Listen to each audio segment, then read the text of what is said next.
ugly truth about small business is that the American dream can be a nightmare. Don't get got.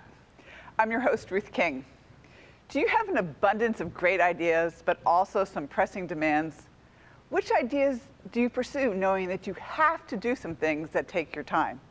My guest today, Trudy Simmons, shows you how to navigate the roller coaster, be and feel productive. Trudy, welcome to the ugly truth about small business.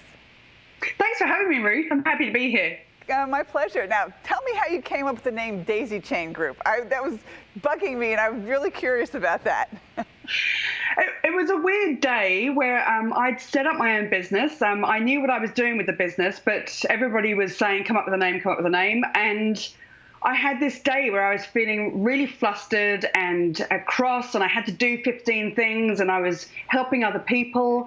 And I thought, right, to get myself into the right zone where I can go and be on, I'm going to wear my favorite dress, which had daisies on it, favorite perfume, which was daisies. So all of these favorite things came together, and I decided, right, the daisy chain.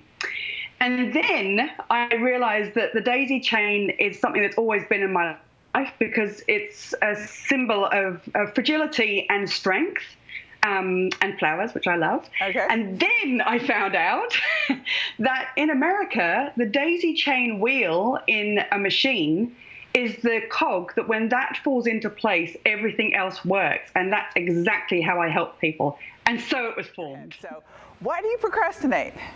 I mean, so many of us do.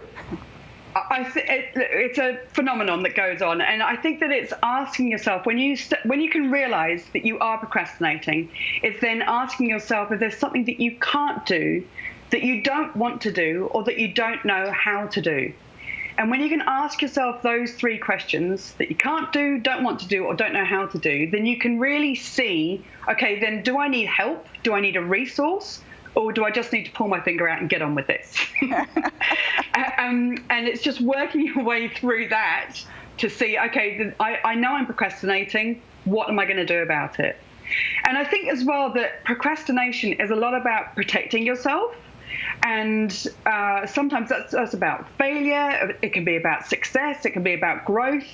And we use procrastination to hide from the outside world, which seems such an oxymoron to what we actually want to do, which is to be seen and be heard.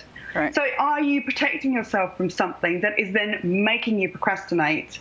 And then ask yourself, okay, where do I need the resources or the help or the support from my tribe to get these things done?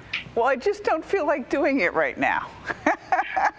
Well, and that's, but then I think that there's this thing with procrastination where it feels really bad. You can feel it in your gut that it feels horrible.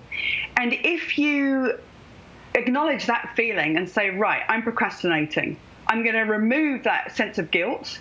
I'm going to go and watch Dr. Phil for an hour. I'm going to go and watch Game of Thrones. I'm going to do whatever I want to use as my procrastination and not have guilt attached to it. Then you're no longer procrastinating. You've made a choice.